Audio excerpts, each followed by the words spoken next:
The basis of long-term success in sales is trust. If you have to put something in your sales messaging that erodes trust in any way to get their attention, it wasn't worth getting their attention in the first place. Really selfish people do not make great sellers. They might get results in the short term, but in the long term, they are going to burn bridges. They're going to burn their reputation. They're going to burn your company's reputation. I don't care if they've been a VP of sales 15 times. I want to know if they've been able to stay in a VP of sales role for at least 2 years consistently, meaning they've had at least 1 full year in cycle, so I can see if they've retained their team, if they have hit quota, what % of their team has hit quota. You cannot demand excellence from your reps. Like, you cannot demand adherence from your reps if they don't first trust that you have their best interest at heart. Your one and only job is to do what's best for the prospect, period.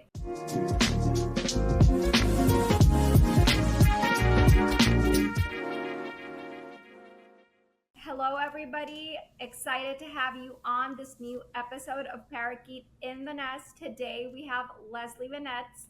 Super excited to have Leslie on today. Tell us a little bit more about yourself, your background, and how you got into sales. Yeah, absolutely. I'm so excited to be here. It's always fun to take connections from LinkedIn into real life, virtual, real life.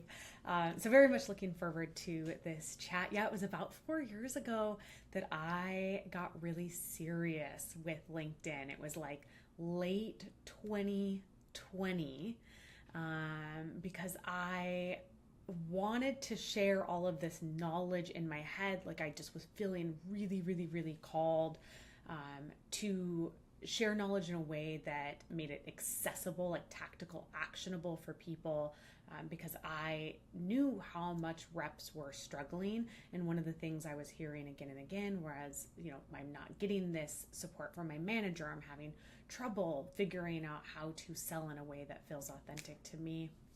So that's sort of how I started the journey. And ultimately where that journey led me was after over 15 years in sales, as an IC carrying a bag, as a player coach, as a second line executive sales leader, I left corporate to make my side hustle passion project my full-time gig. So now I am in my 4th year as a full-time founder of the Sales-Led Go-to-Market Agency, and I focus on consulting for top of funnel. So very much top of funnel strategy for B2B SaaS and service organizations, supported by repeatable processes, and then supported by enablement of the mindsets and the skill sets the team needs to be able to execute the processes and then the strategy. So basically full outbound. When we talk about top of the funnel, it's basically outbound cold leads that have never been touched, never heard about your product, and it's basically walking them through the entire sales cycle. The way that I describe top of funnel might be slightly different than how people are conceptualizing it, because when I think of top of funnel, I walk my clients through a 9-step process, starting with more of like a territory strategy, like how do you actually decide who is ideal and how do you build really good lists, through to the messaging and the actual outreach, and then ending at discovery meetings and like objection handling and how to make it repeatable is that sort of last module. And a hill that I will die on is that discovery meetings are the last step of top of funnel, because it is before somebody has actually said, yes, I am interested, yes, I am qualified, yes, I would like to engage in a buying process. So it is where we pivot from a sales-led process to really a buying process. And I think some of that is informed by the fact that I spent a huge amount of my career in full cycle roles.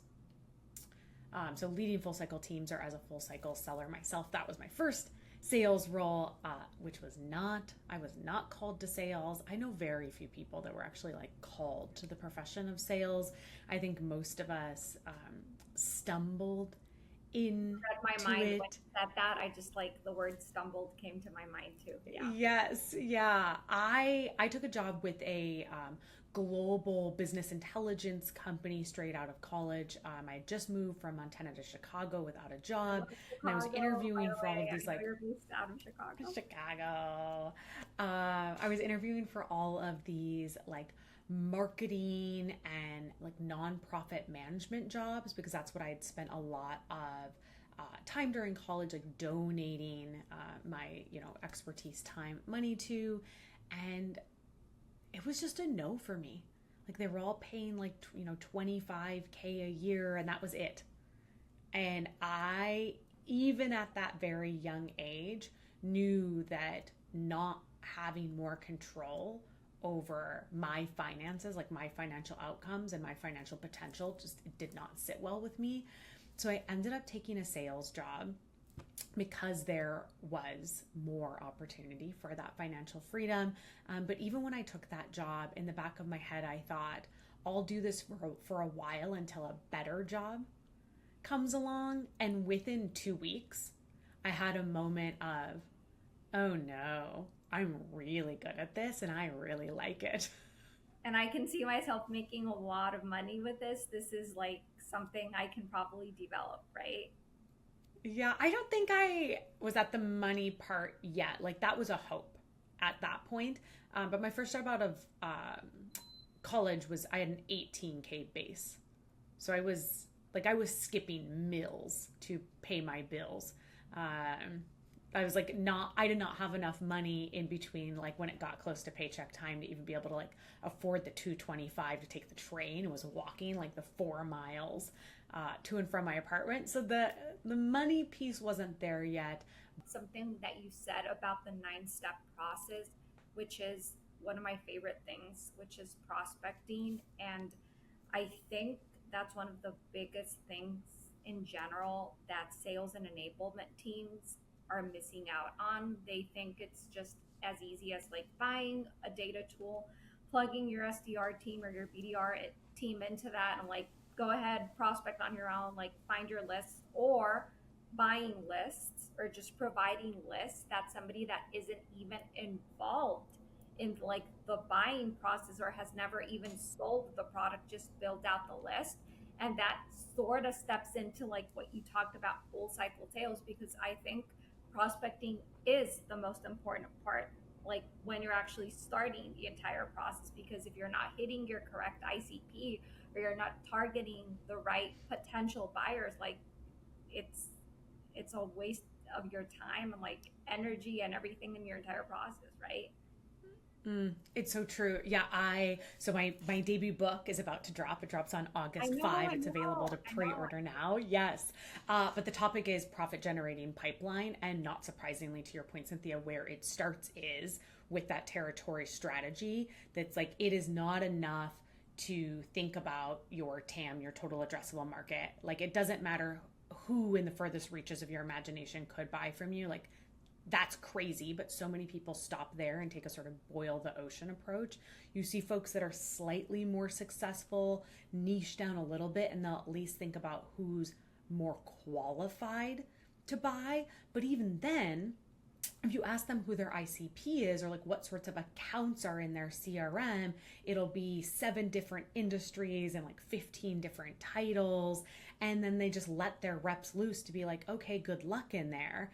And what I hear you saying, and certainly what I teach in my book and what I teach to my clients, is like, that's not enough. You need to look at your territory and you need to say, okay, where can I add some additional filters? Where can I bring in some additional segmentation so that when I'm creating my messaging, like when I'm creating those talk tracks for outreach, I have segmented my territory enough that the list I'm reaching out to, I feel pretty confident I know what they care about, so that I can create messaging and I can create conversations that are relevant to them. And I think that's one of the biggest things that companies obviously miss out on and get wrong when they're hiring or training SDRs today. And like, especially full cycle sales reps, which is like a unicorn position, because obviously you're a true practitioner. And I've been in a full cycle sales role before. It's really, really, really hard, because cradle to grave, right? You own the lead from the very beginning, you close the lead, you also manage the lead. And I think that's one of the reasons that companies get wrong when they hire SDRs and they get started. They don't have a process that's built out for them that actually works. And they're just like plug and play, like what you said. really resonated with me. Like they just dump them with the CRM and they're like, oh, those are your accounts. Good luck. Have fun. Like figure it out. Like that's your job. Like they throw you to the wolves. And then 2 weeks later, they're wondering why this person hasn't been able to book a disco or even have a qualified conversation with the prospect. And they're like, oh, but the SDR resources are built out there for you. Everything that you need is there for you. And that's one of the biggest things that I feel that companies get wrong. I totally agree. I mean, I'm a huge fan of the full cycle role, but even if the full cycle role isn't right for your organization and you are leveraging an SDR AE alignment, I think that you should still conceptualize the strategy as a full cycle strategy. And what most folks do is they just kind of throw SDRs like at the problem. And what I see happen is that the SDRs are doing a ton of outreach, which means they are wasting time calling the wrong leads. They are burning bridges because they are maybe calling the right lead, but with the wrong message or at the wrong time. They're getting really, really frustrated. So they're burning out. The conversion rates are really terrible. So they're getting desperate. So then they're sort of forcing leads that maybe really don't want to meet or aren't really qualified into the pipeline. Like creates so many issues where you know that if like an AE was owning their own top of funnel, that they wouldn't put those types of leads into their funnel. They would not set meetings with those types of leads because it would be their problem later to deal with it. So I think that's such an important point that like if you are using an SDR AE alignment, you still need to set up the system to optimize for that type of full cycle strategy where SDRs are focused on the right type of leads and the right type of meetings and a really good handover process so that the buyer experience is positive and that the AE is generating and spending their time on qualified leads. And I completely agree with that. What would you say are some of like your non-negotiables when building a high performance team? What are things that like you say to founders when they come to you and tell you like, Leslie, I need to build a team or my SDR team isn't working out? What are some non-negotiables that you definitely put out there? Yeah. Non-negotiables from a sales leader or founder perspective are an understanding that the foundation has to be trust. And this comes from my own experience of getting it wrong as a very early career manager. Like at 23, I was suddenly managing a team of 6 reps. They were all significantly older than me. And in my head, I was like, well, I'm the leader now. So you do what I say because I'm the leader. You trust what I say because I'm the leader. And I used to call myself like an iron fist velvet glove leader. And like, I really thought I was doing something with that description. But what I was missing is that you cannot demand excellence from your reps. Like you cannot demand adherence from your reps if they don't first trust that you have their best interest at heart. And that is something that I see sales leaders and founders get wrong over and over and over again, that they expect reps to care because they care or to trust them because they say so. And that just doesn't work. From a rep perspective, a few non-negotiables like we talked about are like the grit, the tenacity. Sales is a hard job. So you do have to have a pretty thick skin, be able to handle rejection, bounce back. I would say something that I index on, that I have indexed on my entire career, but even more so now, is like problem solving, creative problem solving, proactivity, the type of personality that won't, like, let me give you an example.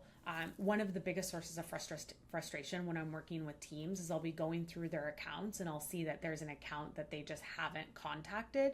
And I'll say, well, why haven't you been contacting, Mr. So-and-so title at XYZ company? And they'll say, oh, because the number doesn't work. The phone number doesn't work. Okay, well, what did you do to find a new phone number? Oh, well, nothing. And I'm like, okay, so because the phone number that you were delivered on a silver platter through your data tool doesn't work, you didn't like search the internet, you didn't call the mainline number and try to get it, you did nothing. You did not apply any on LinkedIn or try to email them. Nothing. Maybe that's always been a problem. I feel like I see it a lot more now than I did as a manager early in my career because I think folks are so supported by a really robust tech stack that the necessity to be, like, to steal your term, like scrappy, the necessity to be scrappy is not as high as it used to be, which is great. It's amazing in many, many ways. But I do think it creates gaps. So having that kind of like proactivity as your default, the type of rep that wants to like really go out and problem solve and won't just stop the first time they hit a hurdle, that's a pretty big one for me. And honestly, I'd have to say somebody that gives a heck. Like, I want reps to work for me that care about people and like care about making sure that their prospects get positive outcomes, because really selfish people do not make great sellers. They might in the short term, they might get results in the short term, but in the long term, they are going to burn bridges. They're going to burn their reputation. They're going to burn your company's reputation. So really keeping an eye out for folks that are selling for the right reasons. I think one of the biggest things that can also help you build trust, especially in startups, obviously, is like being down in the trenches. Like when you're building out a process, like you just can't assume that the process that worked at XYZ company that you were in the past is going to come in and work at this current company, and just copying the playbook that you had before and like a copy paste of that and just thinking that the message, changing the messaging a little bit will work here. Like you need to be down in the trenches, testing the messaging, talking to the prospects while you build out the process to know what actually works and what doesn't work before you even like demand a process. Like this is what you're going to do.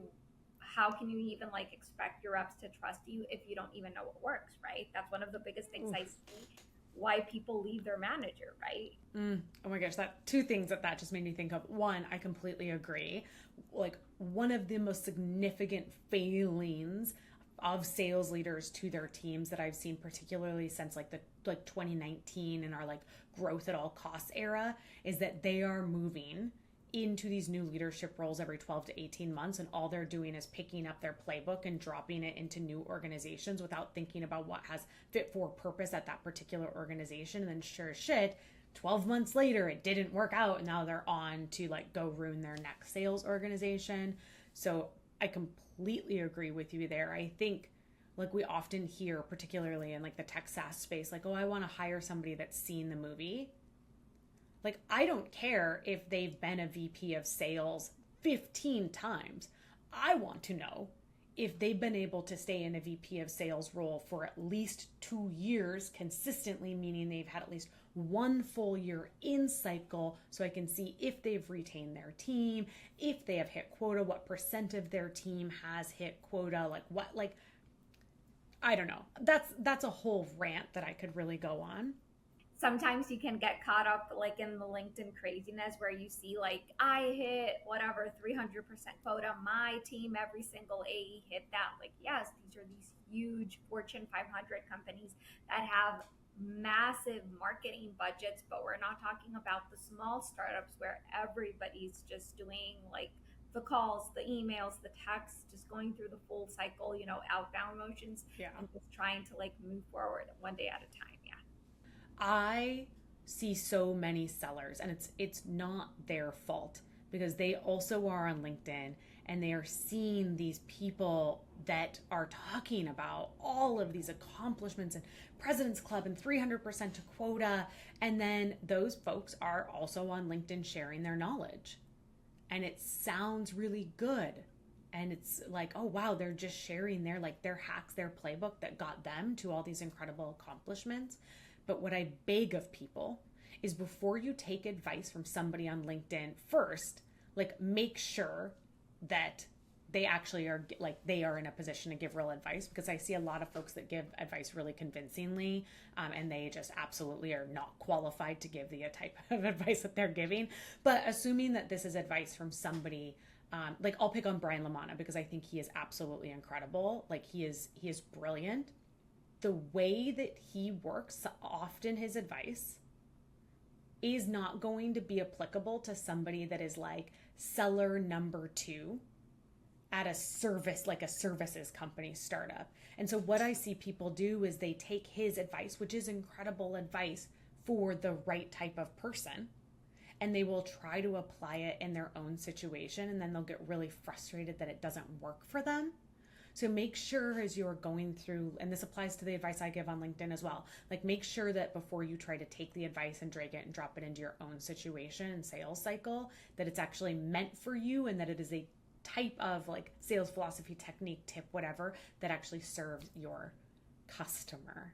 I love Brian, such a huge fan. And yes, Brian sells to enterprises, and people forget that his deals are $1 million deals versus somebody selling a SaaS product that's $200. So he's an expert in enterprise companies. He knows how to run 6-month, 3-month, 9-month deals. And it's exactly what you said. Like before you drink the Kool-Aid, you need to see if the advice that you're given works in your specific scenario, company, industry, product market fit.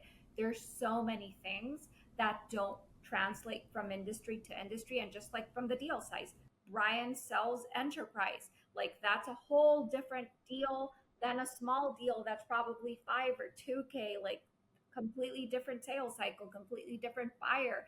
He has a lot more decision makers involved in the process than when you're selling just to one decision maker. So that completely resonates with me, and I love that. The other side about player coaching, I think being a player coach helps you not just to like make your reps understand what works and what doesn't work, but it also makes you look more human to your team, because you don't need to be the top performer just to prove that you can do the job, but just proving to especially new reps that are nervous, that are coming into the position, that they have no idea.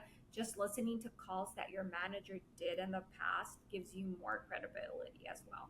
I have a slightly different take on player coach. I spend a huge amount of my time in player coach roles, and it is an unfair and extremely exhausting role because what a company is asking of a player coach is for you to carry your own bag while managing a team. So you are effectively doing 2 jobs. And most of the time, this is true for me. And when I am talking to other people in player coach roles, it is 90% of the time true for them as well. The quota you're carrying is a full quota.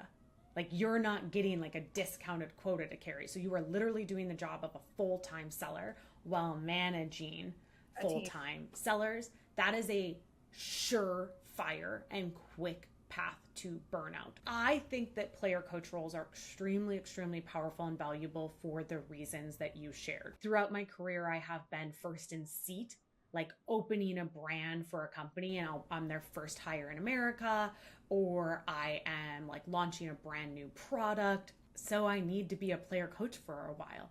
Like I need to test the messaging myself. I need to test the sequencing. I need to test the channels. I need to have the conversations, right? I was the first outbound hire at the company I'm at, and they had no outbound functions. So they asked exactly what you talked about is exactly what I meant. Cynthia, this is why I say I have maybe a slightly contrary opinion that only works short term. Like Agreed. 6 months, maybe a year. After a year, like you are ramped, your team is ramped, and you've opened the market and you know what works. So it's time to step out of the player and step into the coach role. Exactly. And that's a perfect way of saying it. It's time to step out of the player role and into the coach role. So for folks that are listening to this podcast and they're like, oh, well, like Leslie and Cynthia are both big deals and they've spent a lot of time in the player coach role. It serves a purpose and it's an important role. And I do think that leading from the front is an extraordinarily valuable leadership technique, leadership asset. But also remember that there comes a point where you cannot properly and fully serve your team if you're too busy focusing on hitting your own quota and not spending enough time doing the coaching, doing the training, doing the sponsorship required to help them. Coaching the calls, like yeah. A manager has so much to do, and like if you're doing a player coach, it's hard just because you need to QA calls. Like you need to hit your quota, but you also need to QA calls. You need to hop on one-on-ones. You need to have team meetings. So I completely agree with you. And there, especially for player coach positions, there needs to be a 3-month, 6-month, 9-month, 12-month expectation. Yes. Until that person can fully step out of the role to continue building the next steps of what the team should look like. At what point, because we also, like, sometimes people will call these like team lead roles where you're doing a player coach role but not getting the promotion, like the increase in pay or title to do it. But what do you think, like, as people go through that, maybe it's the funnel where they're an SDR and then they're an SDR team lead and then they're an SDR manager, or they become like an AE and then do like AE team lead. That's kind of a traditional funnel.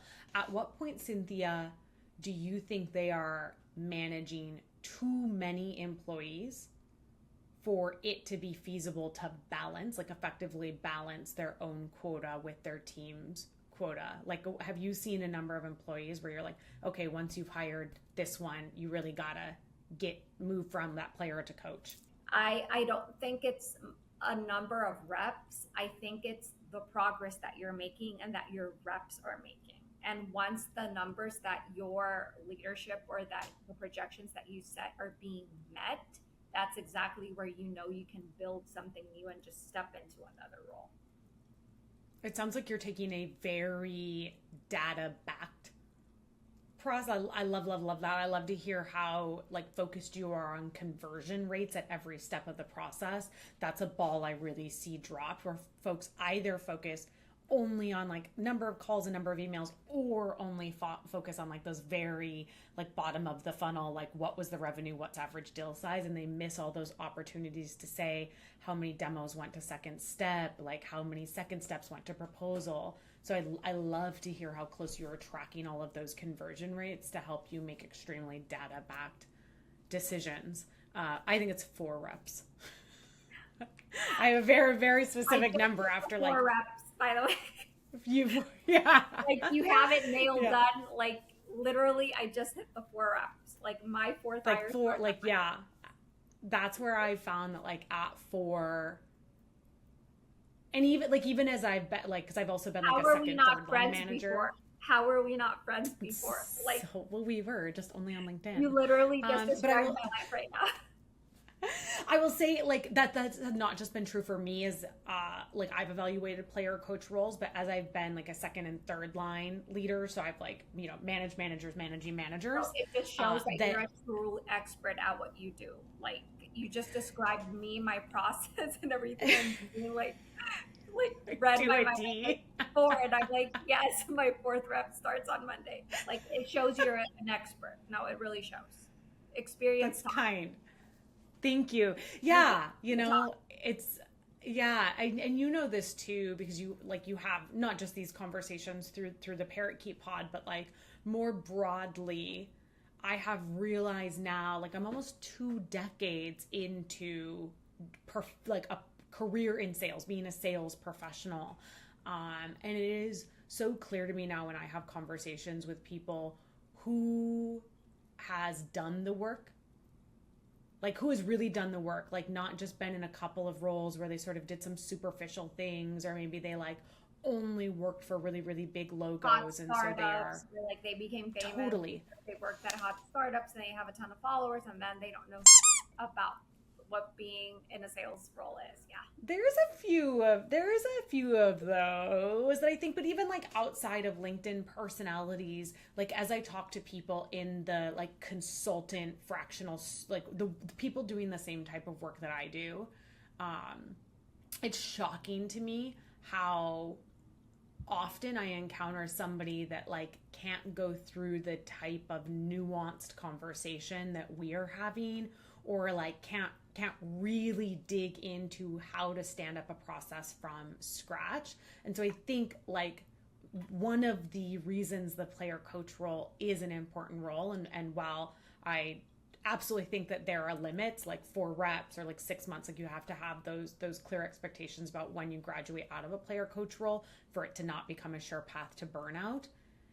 For folks that have not spent time doing the work, creating the processes from scratch, like literally building the strategy with their own hands and then putting it out into the world and having to like iterate and fail and grow and use all the data to make different decisions, it shows. Yeah. Just imagine day one on the job, you're asked to build a playbook and you have no idea how to even set up email in front. Like, that's going to be a show, right? I need to build out 5-step, 3-step sequences. I don't even know how cold email works, or like how personalization works, like how to use AI in cold emails, like how to sound human on calls, how to like it's crazy. We talk a lot about cold email. Cold email is actually one of my favorite things in the world. We're an infrastructure tool. What do you think, stepping into the cold email world and just like building cold email, what do you think makes a cold email actually worth reading? The most important thing that I teach folks when we're starting a conversation about cold email is relevance. Like, I don't care if you write 100 out of 100, like, beautifully technically proficient email. If it isn't relevant, it's not going to get the results that you want. So I always start with a conversation about relevance, but that is then very closely tied to a conversation about cognitive ease. I find that very few of the people that are sending emails have actually managed the type of inboxes they are sending emails into. And I had this realization the first time that the week I got my first director title, and all of a sudden my inbox went from like 150 emails a day to 400 emails a day, because I was taking on a lot of additional internal work, but because I was now a director, I was being aggressively prospected to. And understanding what it feels like to manage a 400 plus email inbox, which is what a lot of our prospects are doing, I'm just looking for excuses to delete things as quickly as possible. Like, that's what I want to do. Like, what quick visual cues can I get that tell me that this email is not worth my time and I can delete it? And so, yes, relevance is important, but if you are not creating cognitive ease, if you do not understand that your prospects are not reading your email from top to bottom and then deciding what to do with it, they are scanning it for context, you're also not going to get really good results. But when you talk about relevance, just think about that. Yeah. When are people crossing the line between relevant and creepy? Because I've gotten like those, and I've seen on LinkedIn, like those really creepy subject lines. I saw something the other day that really disturbed me.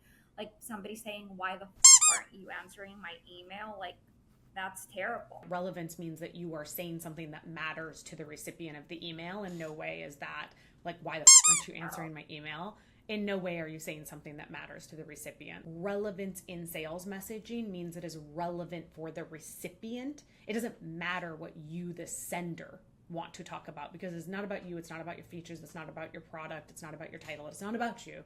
It is about what the recipient of the email, the buyer, cares about. So when I say relevance, I really mean like relevant to the recipient. There's a couple of sales coaches that I just absolutely like cannot stand the advice they give, like the Andy Elliott's. There's this guy in Australia called Sabri Surbi or something like that. And because I'm an endlessly curious person and maybe I'm a bit of a sadist, I will like interact with their stuff and I'll engage in some of their funnels because I want to see what they're recommending. And they are recommending things like, overdue invoice as a subject line to get people's attention. Like here's what it comes down to, Cynthia. The basis of long-term success in sales is trust. So if you have to put something in your sales messaging that erodes trust in any way to get their attention, it wasn't worth getting their attention in the first place, because it's highly unlikely to lead to a sale.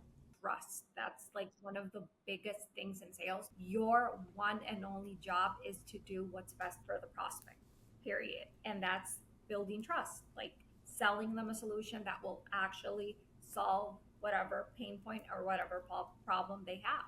That's it. I love that. Yeah. I mean, the subtitle of my book is A Proven Formula to Earn Trust and Drive Revenue. And it's interesting because I got pushback from both my brand strategy team and my publisher on having trust in the title, because titles are supposed to pass like the I want test. Like, I want a profit generating pipeline. I want to drive revenue. And they were like, do people really say like, I want to earn trust? And to be fair to them, no, people don't say that, but it's so core to my approach to sales, to my values, that I was like, this book to me is not worth writing if I am not benching it in the concept of earning trust and earning the right to these people's time and attention and the opportunity to sell to them. Agreed. And I think regarding your book. I'm excited. Is it already out, or are you like pre-selling the book? I want to get a copy. I want to. Yeah, pre-selling. It's crazy. The day it went up on Barnes and Noble, I was like, oh my gosh, like it's a book. It's a book. And it's so funny. I was doing a couple of weeks ago, I was doing edits. And so like the way that you generally write, or at least the way I wrote, but I think it's a pretty common process, is that you write in like chunks or chapters. And so then the way you edit is also in chunks or chapters. But I'm to the point where I'm like late stage in my editing. And so I'm reading it through like word for word. And I get done with part 1, which is the first 6 chapters. And I say out loud, oh my God, this is like really good. And I hear my husband from the other room go, what do you mean? What do you mean it's actually really good? Did you not write the book? And I was like, I did, but I've not actually like read it all the way through word for word.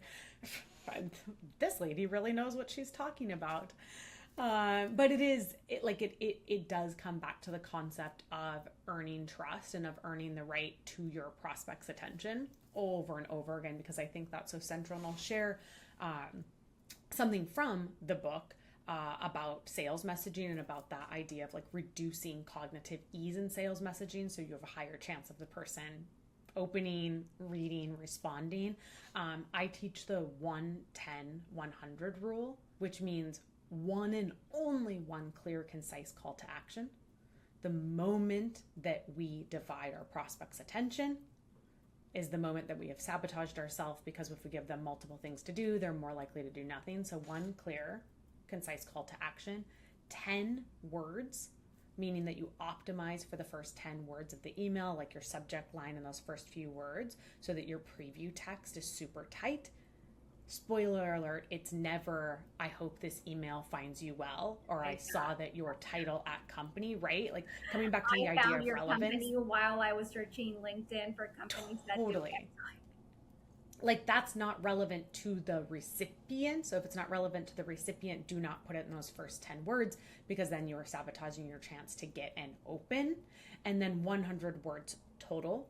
Keep your emails to 100 words or less, and make sure that you include white space, because that means they are easy to scan. It means they are mobile optimized. It means it's easier to digest the entire thing and actually get to the call to action.